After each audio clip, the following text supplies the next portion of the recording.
ব্যবসা বাণিজ্যের বিশ্লেষণ নিয়ে ডিবিসি নিউজের নিয়মিত আয়োজন ইসলামিক ব্যাংক তালিখাতায় স্বাগত জানাচ্ছি। আপনাদের সাথে আছি আমি রিফাত ইসলাম।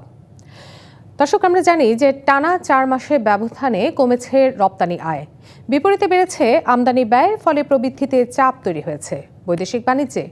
চলতি অর্থ বছরের প্রথম 4 মাসে বাণিজ্য ঘাটতি বেড়েছে প্রায় $1 বিলিয়ন।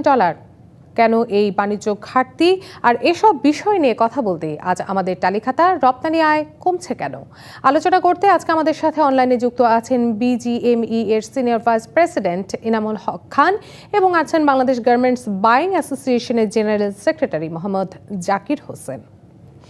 শুরুতে আমি একটু জনাব জাকির হোসেন আপনার কাছে যেতে চাচ্ছি। করোনা মহামারী পরবর্তী সময় আমরা দেখেছিলাম একটি রপ্তানি আয় কমে যাওয়ার প্রবণতা কিন্তু সে সময় ছিল। পোশাক খাত কিন্তু বাংলাদেশের খুবই সম্ভাবনাময় একটি খাত এবং এই খাত থেকে রপ্তানি হতো সবচেয়ে বেশি। সম্প্রতি দেখা যাচ্ছে যে পোশাক খাতের উপর একটি চাপ তৈরি হয়েছে, রপ্তানি অনেক কমে গেছে। কারণটা কি হিসেবে দেখছেন আপনি? আমরা প্রথমত যেটা দেখলাম, আইন শৃঙ্খলা বাহিনী একটা বিরাট প্রথম জিনিস। যদি আইন শৃঙ্খলা বাহিনী বা দেশের আইন শৃঙ্খলা এবং দেশের সিস্টেম যদি ঠিক না থাকে, আপনারা যারা আন্তর্জাতিক কাস্টমার ওরা আমাদের সাথে অর্ডার প্লেস করতে চাচ্ছে না। আপনি জানেন সামনে নির্বাচন ডিক্লেয়ার করছে 3 দিন আগে, মানে 15 দিন আগেও 2 মাস আগেও আমাদের বাইরেরা কনফার্ম ছিল না যে আমাদের নির্বাচন হবে কি হবে না, দেশে কি পরিবেশ ঠিক থাকবে কি থাকবে না। এটা একটা প্রথম ইস্যু। এই কারণে আমাদের বিভিন্ন অর্ডার গুলা কমে যাচ্ছে এবং আমেরিকাতে আমরা যে প্রথম ছিল 50%, পরে 20% নিয়ে আসছে, আমরা আমেরিকা থেকেও ওই অর্ডার পাচ্ছি না। আমি গত মাসেও ইউরোপে ভিজিট করছি, কাস্টমাররা অপেক্ষা করতেছে, দেশের পরিবেশ পরিস্থিতির উপর নির্ভর করে আমাদের আশা করতেছি আমরা ইলেকশন পর সম্ভবত ব্যবসা ভালো হতে পারে। জি, অর্থাৎ আপনি এখানে রাজনৈতিক কারণটা কি তাহলে মূল হিসেবে দেখছেন জনাব জাকির হোসেন? রাজনৈতিক এবং অর্থনৈতিক দুইটা একটার সাথে জড়িত। যে দেশের অর্থনৈতিক অবস্থা ভালো, যে দেশের রাজনৈতিক অবস্থা খারাপ, ওই দেশের অর্থনৈতিক অবস্থা খুবই খারাপ। যে দেশের অর্থনৈতিক অবস্থা ভালো, ওই দেশের রাজনৈতিক অবস্থা ভালো। একটি পরিপূরক দেশের রাজনৈতিক এবং অর্থনৈতিক পরিস্থিতি, দুটি বিষয়কে আপনি দায়ী করছেন। আমি একটু এনামুল হক আপনার কাছে যেতে চাচ্ছি। আপনি তো শুনছিলেন জনাব জাকির হোসেনের কথাটি, তিনি এখানে দুটি বিষয় তুলে ধরেছেন। একটি বিষয় হচ্ছে আইন শৃঙ্খলা পরিস্থিতি, অর্থাৎ দেশের আইন শৃঙ্খলা পরিস্থিতির উপর ভিত্তি করে বাইরের যারা বাইরে রয়েছেন তারা অনেক ক্ষেত্রে সাহস পাচ্ছেন না বা তারা ভরসা করতে পারছেন না। এবং আরেকটি কথা তিনি বলেছেন যে ইলেকশন পরবর্তী সময় হয়তো পরিস্থিতি কিছুটা ঘুরে দাঁড়ানোর সম্ভাবনা। আপনি কি দেখছেন সেই সম্ভাবনা? এমনি মোটা দাগে যদি বলা যায় যে ইলেকশনের ব্যাপার অবশ্যই একটা এফেক্ট আছে আমাদের এই অর্ডার কমে যাওয়া বা আমাদের প্রবৃদ্ধি কমে যাচ্ছে। আমরা যদিও এখনো পজিটিভ ইয়েতে আছি, 0.09% আমাদের এখনো positive, which is very marginal, মানে নাই বলতে সমান আছি আমরা আসলে।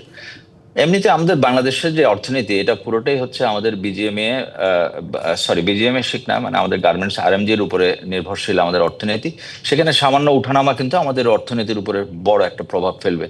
তো আমরা দেখছি যে জুলাইতে আমাদের লাস্ট যে প্রবৃদ্ধি হয়েছিল খুব ভালো, 24.67%।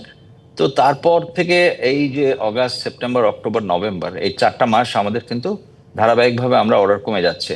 তো ইলেকশনের ইস্যু তো আসলে এখন, কিন্তু তখন থেকে কিন্তু অর্ডারটা কমে যাচ্ছে অনেক আগে থেকে। তো এটা একটা অনেকগুলো ঘটনার একটা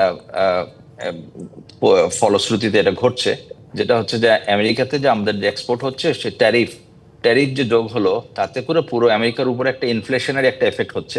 সেই কারণে আমেরিকাতে মানুষের যে ক্রয় ক্ষমতা, সেই ক্রয় ক্ষমতাতে একটা বাধা এসছে এবং মানুষ কিন্তু এখন খরচ কমিয়ে দিয়েছে, মানুষ কিন্তু খুব একটা খরচ করছে না। তো আমেরিকান ইয়েতে আমাদের মার্কেটটা শুধু আমাদের বাংলাদেশে না, পুরো পৃথিবীব্যাপী যে মার্কেটটা আছে সেখানে কিন্তু আমেরিকাতে আমাদের কমে গেছে। ইভেন আমাদের প্রতিযোগী যাদেরকে আমরা ধরি সাধারণত, ভারত, ভিয়েতনাম, কম্বোডিয়া, চীন, পাকিস্তান, সবারই কিন্তু এক্সপোর্ট কমে গেছে আমেরিকাতে। So America as a market, এটা কিন্তু আমরা দেখছি যে এটা বেশ আগে থেকেই কিন্তু ওদের বাইং ক্যাপাসিটি কমে গেছে এবং আমেরিকা থেকে কমে যাচ্ছে। একই সঙ্গে আমরা দেখলাম যে ইউরোপ আমাদের সবচেয়ে বড় যে বাজার, ইউতে কিন্তু আমাদের বিক্রিটা কমে গেছে এবং এটা ভালো রকম একটা আমাদের ধাক্কা খেয়েছি আমরা ইউরোপে। সে কেন ঘটলো ইউরোপে ঘটলো সেটা মেইন কারণ আমি যেটা বুঝি বা আমরা যেটা বুঝি, সেটা হচ্ছে যে ইন্ডিয়া এবং চায়না, তাদের যে ট্যারিফ অনেক হাই ছিল। ইন্ডিয়াতে এখনো কিন্তু 50% ট্যারিফ বজায় আছে, চায়নাতে 37%। সো এইসব কারণে ওরা কিন্তু আমেরিকাতে ঢুকতে পারছে না সহজভাবে। তো ইন দ্যাট কেস তারা বিকল্প বাজার ইউরোপকে তারা ধরে নিয়েছে এবং ইউরোপে তারা ব্যাপকভাবে নেমেছে এবং তারা ইউরোপে এমন ভাবে আমাদের সাথে প্রতিযোগিতা করছে যে আমাদের ভালো একটা মার্কেট তারা নিয়ে ফেলেছে ইউরোপ থেকে। তো which is a very alarming একটা ব্যাপার। একই সঙ্গে যেটা ঘটলো, আরেকটা যে নতুন জিনিস আমরা দেখলাম যে ইন্ডিয়ান গভর্নমেন্ট কিন্তু তাদেরকে পলিসি সহায়তা দিচ্ছে ইন্ডিয়ান এক্সপোর্টারদেরকে। ভালো রকম সুদে ছাড় দিচ্ছে, নগদ সহায়তা দিচ্ছে, নীতিগত সুবিধা দিচ্ছে। তারপরে ইন্ডিয়ান আরেকটা যেটা ঘটনা ঘটলো, ইন্ডিয়ান কারেন্সি ডিভ্যালুয়েশন, মারাত্মকভাবে ইন্ডিয়ান কারেন্সি ডিভ্যালুয়েশন হয়েছে এবং এটা কিন্তু 90+91 কাছাকাছি চলে এসছে। তো এতে করে এক্সপোর্টাররা কিন্তু ভালো রকম একটা সুবিধা এনজয় করছে ইন্ডিয়া। সো ইন্ডিয়া কিন্তু এই কারণে ইউরোপে আমাদের ভালো রকম বাজার তারা দখল করতে পেরেছে। চায়নাও কিন্তু একইভাবে ইউরোপে তারা প্রতিযোগিতা করছে। তো সব মিলায় ইউরোপ এবং আমেরিকাতে এই এই হচ্ছে অবস্থান। তো একই সঙ্গে ইলেকশনে একটা বড় ধাক্কা। সত্য কথা জাকির ভাই বলেছেন যে ইলেকশন ডেফিনেটলি একটা বড় একটা ব্যাপার। ইলেকশনের ক্ষেত্রে আমাদের দেশে আগেও ইলেকশন অনেকবার হয়েছে এবং এতে করে কিছু অস্থিরতা তৈরি হয় ইলেকশনের সময় এবং ইলেকশন পরবর্তী কিছু সহিংসতা বা এগুলো যদি হয়, এটা বায়াররা কিছু ভয় পায়। সে কারণে কিছু অর্ডার হয়তো অফকোর্স জি, ডাইভার্সিফিকেশন কিছু এখানে অর্ডার এখানে হয়েছে। একটি বিষয় আসলে বলতে চাই, আপনি যেমনটি বলেছেন যে ট্রাম্পের শুল্ক আরোপের যে প্রক্রিয়াটি ছিল সেটি পরবর্তী সময়ে কিন্তু কমিয়ে আনা হয়েছে বা কিছুটা ছাড় দেওয়া হয়েছে। জনাব জাকির হোসেন, আপনার কাছে একটু জানতে চাচ্ছি যে যেমনটি বলা হচ্ছিল যে অনেকটা কমে গেছে আমেরিকায় মানুষের ক্রয় ক্ষমতা অনেকটুকু কমে গেছে, কিন্তু আমরা বারবারই একটি কথা বলে আসি, ডাইভার্সিফিকেশন, প্রোডাক্ট ডাইভার্সিফিকেশনের কথা বলে আসি, নতুন নতুন ডিজাইনের কথা বলি এবং একই সাথে বলি যে আমাদের অন্য কোনো দেশ ধরতে হবে। শুধুমাত্র ইউরোপ আমেরিকার দেশগুলোর ওপরে যদি আমরা ভিত্তি করে বসে থাকি রপ্তানির ক্ষেত্রে, সেক্ষেত্রে আমরা অনেকটা হয়তো সফলতা হতে পারবো না বা প্রতিযোগিতার বাজেটে আমরা টিকে থাকতে পারবো না। আপনি কি এর সাথে একমত কিনা বা আপনারা কি এরকম কোনো পরিকল্পনা গ্রহণ করেছেন কিনা অন্য কোনো বাজার ধরার বিষয়ে? না, আমি আপনার সাথে সম্পূর্ণ একমত। যেমন আমরা ইন্ডিয়াতে, অস্ট্রেলিয়া, টার্কি, মেক্সিকোতে আমরা বাজার ধরার চেষ্টা করছিলাম। আমাদের ইন্ডিয়াতে এখন ল্যান্ডপোর্টের বন্ধ হওয়ার কারণে আমাদের এক্সপোর্ট $1 বিলিয়ন প্লাস ছিল, এটা এখন চলে আসছে 0.70-তে। ইন্ডিয়া আমাদের একটা বিশাল একটা বিজনেস হাব ছিল। অস্ট্রেলিয়া সেম, মেক্সিকো সেম, আমরা টার্কিতে। আর মূলত আমাদের দেশে জাস্ট এয়ারপোর্টে আগুন লাগার পর থেকে একটা পার্সেল আসতে, পার্সেল রিলিজ করতে আমাদের 1 সপ্তাহ 10 দিন সময় লেগে যায়। এই কারণ বিভিন্ন কারণে কাস্টমার আমাদের সাথে থেকে একটু দূরে দূরে আছে, কারণ ওদের তো পণ্য দরকার, অন টাইমে পণ্য দরকার। আমাদের দেশে এখনো অর্ডার অনেক কম, তারপর আমাদের দেশ থেকে মাল হারা যাচ্ছে। কারণ কি, বিভিন্ন কারণ, আপনাদের শ্রমিক অসন্তোষ, আপনার আমাদের ইলেকট্রিসিটি, আমাদের গ্যাস, অল এভরিথিং। আরেকটা ইনামন ভাই বলে নাই যে আমাদের দেশে যারা ফ্যাক্টরি করছে এক সময় 3 বছর আগে, তখন ব্যাংক ইন্টারেস্ট ছিল 9%, এখন ইন্টারেস্ট হচ্ছে 14%, 15%। এই কারণে ছোট ছোট ফ্যাক্টরি গুলো বন্ধ হয়ে যাচ্ছে। এই কারণে আমাদের রপ্তানি কমে যাচ্ছে, মূল কারণ। জি, এখানে আরেকটি বিষয় জানতে চাই জনাব জাকির হোসেন, এখানে আরেকটি বিষয় কিন্তু এখানে উঠে এসেছে যে পলিসি সাপোর্ট। আসলে সরকারের কাছ থেকে কোন ধরনের সহায়তা আপনাদের প্রয়োজন এই মুহূর্তে? সরকার আমাদের ব্যাংকিংকে অনেক ছোট ছোট ফ্যাক্টরি গুলাই হেলচে করতে পারতেছে না। এনামুল ভাই ভালো করে জানে, কারণ অনেক ফ্যাক্টরি একটা ফ্যাক্টরি বুক দেওয়ার পরে ফ্যাক্টরি বুক দিতে পারতেছে না। 7-8টা ব্যাংক এটা ব্যাংকিং সরকার যদি না থাকায়, ফ্যাক্টরি না থাকায়, যদি ইন্টারেস্ট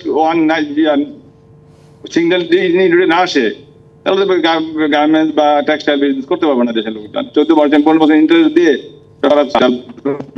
যারা বড় ব্যবসা করতেছে বিভিন্ন, কারণ তারা ইচ্ছে করলে বন্ধ করতে পারছে না। যে এই বিষয়টি নিয়ে একটু জনাব জাকির হোসেন আপনার কাছে আমরা আবারও আসবো, কিন্তু জনাব এনামুল হক এই বিষয়টি নিয়ে একটু আপনার সাথে কথা বলতে চাই। আমি যদি পোশাক খাতকে এখানে মূল ধরি, সেক্ষেত্রে পোশাক খাতের অনেক বড় বড় ব্যবসায়ীরাও কিন্তু রয়েছেন, তারাও কিন্তু বেশ হতাশ। তারা বলছে যে ব্যবসা টিকিয়ে রাখাই তাদের জন্য বা শ্রমিকের বেতন দেওয়াটাই আসলে তাদের জন্য অনেক কষ্টসাধ্য একটি বিষয় হয়ে যাচ্ছে। ব্যাংক ঋণের কথা এখানে উঠে এসেছে পলিসি সাপোর্টের কথা।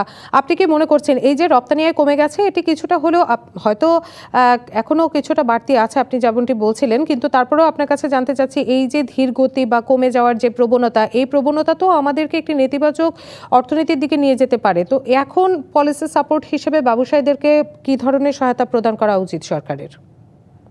আমি যে এতক্ষণ যে আমরা যে আলোচনা করলাম সেটা বেসিক্যালি আমরা বৈশ্বিক বাজার নিয়ে আমরা আলাপ করেছি, যে পৃথিবীব্যাপী কি ঘটছে সেটার যে এফেক্ট। আমরা যদি বাংলাদেশে আসি, বাংলাদেশে আমাদের তো অনেক সমস্যা। এগুলো তো আমরা এখনো টাচও করি না, এই আলোচনা আমরা করি নাই। আমরা যে বাংলাদেশের ভিতরে আমাদের যে কত রকম চ্যালেঞ্জ, যে আমাদের এনার্জি চ্যালেঞ্জ, আমাদের এই ইলেকট্রিসিটি থাকে না, আমাদের গ্যাস নাই, আমাদের পলিসি সাপোর্ট বলতে গভর্নমেন্টের যেটা বোঝায়, যে আমাদের প্রথম যে কথাটা আমাদের জাকির ভাই ঠিকই বলেছেন যে ইন্টারেস্ট রেট অনেক, এত হাই ইন্টারেস্ট রেটে তো ইন্ডাস্ট্রি হবে না। আমাদের ইন্ডাস্ট্রিগুলো আস্তে আস্তে বন্ধ হচ্ছে, সত্য কথা, এবং আমাদের অনেক ইন্ডাস্ট্রি তো অলরেডি বন্ধ হয়ে গেছে, এবং এই 260 থেকে 265 ফ্যাক্টরি বন্ধ হয়ে গেছে, এবং এই বন্ধ হওয়ার প্রবণতা কিন্তু চলছে। বিভিন্ন ধরনের চ্যালেঞ্জ আমাদেরকে মানে স্টপ করে ফেলেছে, আমরা পারছি না এখন আর। যেসব সাপোর্ট আমরা যেটা ইনসেন্টিভ পেতাম আগে, আমরা যে আমাদের ইইউ যে গ্রাজুয়েশন হচ্ছে, এলডিসি গ্রাজুয়েশনের কারণে আমাদের সমস্ত ইনসেন্টিভ গুলো কমিয়ে দেওয়া হয়েছে। জি, যদিও জনাব ওই এনামুল হক, আমরা এই বৈশ্বিক বিষয়টি নিয়েও কথা বলবো, একই সাথে দেশের অভ্যন্তরে কি ধরনের সমস্যা রয়েছে সেই বিষয়গুলো সম্পর্কেও জানবো, কিন্তু জনাব জাকির হোসেন এবং জনাব এনামুল হক, আমাদের নিতে হচ্ছে ছোট্ট একটি বিরতি। সঙ্গেই থাকবেন আপনারা আমাদের। দর্শক, বিরতি নিচ্ছে ব্যবসা বাণিজ্য বিশ্লেষণ নিয়ে ডিবিসি নিউজের নিয়মিত আয়োজন ইসলামিক ব্যাংক টালিখাতায়, সঙ্গেই থাকুন। আবারও স্বাগত জানাচ্ছি ব্যবসা বাণিজ্য বিশ্লেষণ নিয়ে ডিবিসি নিউজের নিয়মিত আয়োজন ইসলামিক ব্যাংক টালিখাতায়। আর আজ আমাদের আলোচনার বিষয় রপ্তানি আয় কমছে কেন। দর্শক, আমরা জানি যে পোশাক রপ্তানিতে বাংলাদেশ কিন্তু সবসময় সেরা, কিন্তু তার পাশাপাশি হিমায়িত চিংড়ি, কৃষিজাত পণ্য, পাটজাত পণ্য, হোম টেক্সটাইল, চা, চামড়া, জুতা, এই অনেক কিছুই কিন্তু বাংলাদেশ বিদেশে রপ্তানি করে থাকে। আমি একটু জনাব জাকির হোসেন আপনার কাছেই শুরুতে যাব। বিরতির পর আমরা এখানে বেশ কিছু বিষয় নিয়ে আলোচনা করেছি। আমরা বলেছি আইন শৃঙ্খলা পরিস্থিতির কথা, ট্রাম্প ট্যারিফের কথা, ব্যাংক ঋণের কথা, শ্রমিক অসন্তোষের কথা, যেটা আসলে ঠিক এই মুহূর্তে এখন নেই। রাজনৈতিক পরিস্থিতিকে আপনি অনেকটাই বলেছেন যে একটি অস্থিরতার কারণে বাইরে আসতে চায় না, কিংবা আমরাও রপ্তানিতে অনেকটা পিছিয়ে রয়েছি। এছাড়া এয়ারপোর্টের আগুন একটি বিষয় কিন্তু এসেছে, যেখানে আমরা জেনেছি অনেক ফার্মাসিউটিক্যাল পণ্য কিন্তু আমাদের সেখানে নষ্ট হয়েছে, যে ক্ষেত্রে দেখা গেছে যে বায়ারদেরকে স্যাম্পল পাঠানোর কথা ছিল, পরবর্তীতে সেই স্যাম্পলগুলো পুড়ে যাওয়ার কারণে আবারও স্যাম্পল পাঠানোটা একটু কষ্টসাধ্য হয়ে গেছে বা অসম্ভব বিষয় হয়ে দাঁড়িয়েছে। এই সব কিছু মিলিয়ে বাংলাদেশের রপ্তানি আয়ের উপরে কিন্তু একটি প্রভাব পড়েছে, এমনটাই আমরা আজকের আলোচনায় উঠে এসেছে। আপনার কাছে একটু জানতে চাবো যে এয়ারপোর্টের আগুনের যে বিষয়টি, এটির এখন কোনো ফলো আপ আমরা কিন্তু এখন পর্যন্ত পাইনি, বা কি পরিমাণে ক্ষতি হয়েছে, কোন পণ্য কি পরিমাণে ক্ষতি হয়েছে, এইটা কি পরিমাণ প্রভাব ফেলছে এই গত 4 মাসের রপ্তানি আয় কমার পেছনে।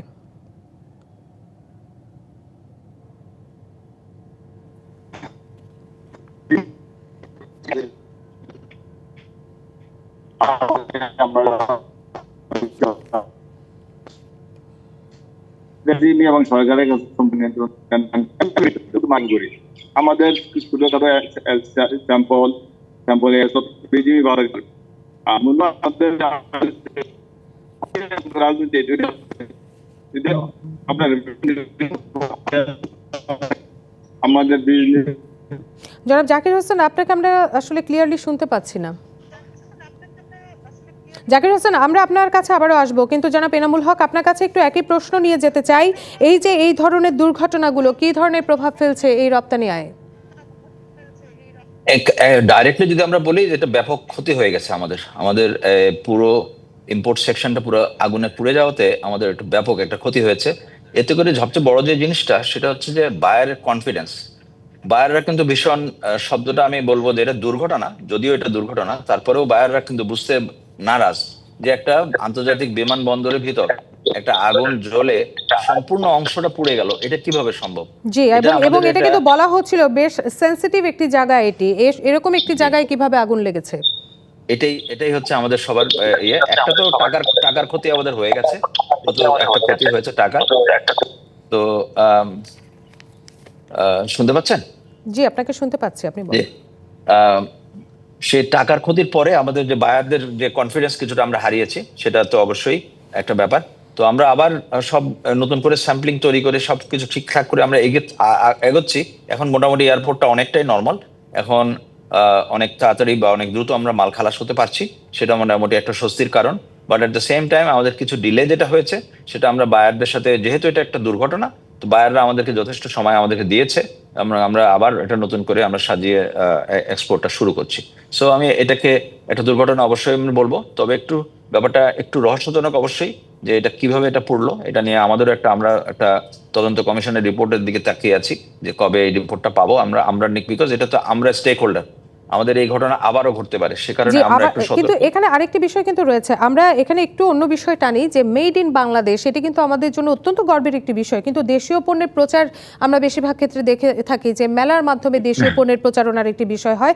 আমাদের কি আসলে দক্ষ জনশক্তি আছে বা কাঁচামালের সহজলভ্যতা আছে, এবং প্রচারের ক্ষেত্রে শুধুমাত্র মেলা বা আমরা যদি বলি যে যে কোনো পণ্যের গুণগত মান বজায় রাখা, এই বিষয়গুলো নিয়ে আসলে আমরা কতটুকু যত্নশীল বা ভাবছি? আমরা এমনি এমনি যে এক্সিবিশন যেগুলো হচ্ছে, আমরা এক্সিবিশনগুলোতে পার্টিসিপেট করছি। বিজিএমএ এখন এই ব্যাপারটা নিয়ে অনেক সতর্ক। আমরা বিভিন্ন জায়গায় যে এক্সিবিশনগুলো হচ্ছে, এক্সিবিশনগুলো আমরা এম্বাসির সহায়তা নিয়ে আমরা ভালোভাবে স্টল দিচ্ছি, এবং আমরা যারা স্টলগুলো দিচ্ছে, যারা এক্সপোর্টার্স, যারা এখানে অংশগ্রহণ করছে, তাদেরকে সমস্ত সাপোর্ট দেওয়া, বিভিন্ন রকম স্যাম্পলিং তৈরি করা, কিভাবে কোন জিনিসটা যাবে, কোন জিনিসটা আমার স্টাইলের সাথে মিলবে, সেভাবে আমরা একটা সহযোগিতা আমরা অবশ্যই দিচ্ছি এক্সপোর্টারদেরকে। এবং আমরা কম দামে যেন আমরা স্টল তারা নিতে পারে, সেজন্য আমাদের এই ডিভিশনটা কাজ করছে বিজিএম এর পক্ষ থেকে। তো আমরা এই জিনিসটা খুব গুরুত্ব সহকারে নিয়েছি, এবং আমরা আমাদের যে রপ্তানির যে ইয়েটা হচ্ছে, যে এখন একটা নেগেটিভ যে প্রবৃদ্ধি যেটা দেখতেছি আমরা, সেটার কারণে আমাদের এই জিনিসটা এখন আরো ইম্পর্টেন্ট হয়ে গেছে, যে আমরা আমাদের বিভিন্ন মেলা এবং ইয়েতে আমরা আমাদের প্রদর্শনীতে মাধ্যমে আমরা আমাদের পণ্য সমূহ আমরা বায়ারদেরকে দেখাবো। আমরা যেটা নিয়ে সবচেয়ে বড় শঙ্কিত সেটা হচ্ছে যে আমাদের নন ট্রেডিশনাল মার্কেট যেটা আছে, যেটা আমাদের ভারত, অস্ট্রেলিয়া, দক্ষিণ কোরিয়া, তুরস্ক, মেক্সিকো যেটা আমরা বলি, এখানেও কিন্তু এক্সপোর্ট কমে গেছে। তো সব মিলে একটা পুরো পৃথিবীতে একটা অস্থিরতা যেটা আছে, এটার থেকে আমরা বেরোয় আসতে পারছি না। আমরা আগামী এবার যে ক্রিসমাস সেল হলো, নর্মালি ক্রিসমাস সেলটা কিন্তু অনেক হিউজ একটা ইন্ডিকেটর, বছরের ইন্ডিকেশন যে কেমন সেল হবে এবছর। তো এবছর কিন্তু ক্রিসমাস সেল বলতে কেমন কোনো অর্ডার বাড়ে নাই, খুব একটা অর্ডার বাড়ে নাই। সেটাও কিন্তু আরেকটা অস্থিরতার আরেকটা প্রমাণ। জি, এই ধরনের অস্থিরতা আসলে বিশ্বব্যাপী, যেমনটি আপনি বলছেন, কিন্তু তারপরেও টেকসই উৎপাদনের দিকে যাবে দেশ, এবং গুণগত মান বজায় রেখে আগামীতে রপ্তানি আয় আরো বৃদ্ধি পাবে, এবং একই সাথে কাঁচামালের সহজলভ্যতা সহ অন্য যে সমস্যাগুলো রয়েছে, সেই সমস্যাগুলো সমাধান হবে আশা করছি। শেষ করতে হচ্ছে আজকে এখানেই। দর্শক, শেষ করছি ব্যবসা বাণিজ্যের বিশ্লেষণ নিয়ে ডিবিসি নিউজের নিয়মিত আয়োজন ইসলামিক ব্যাংক টালিখাতা। এতক্ষণ সঙ্গে থাকার জন্য সবাইকে অসংখ্য ধন্যবাদ।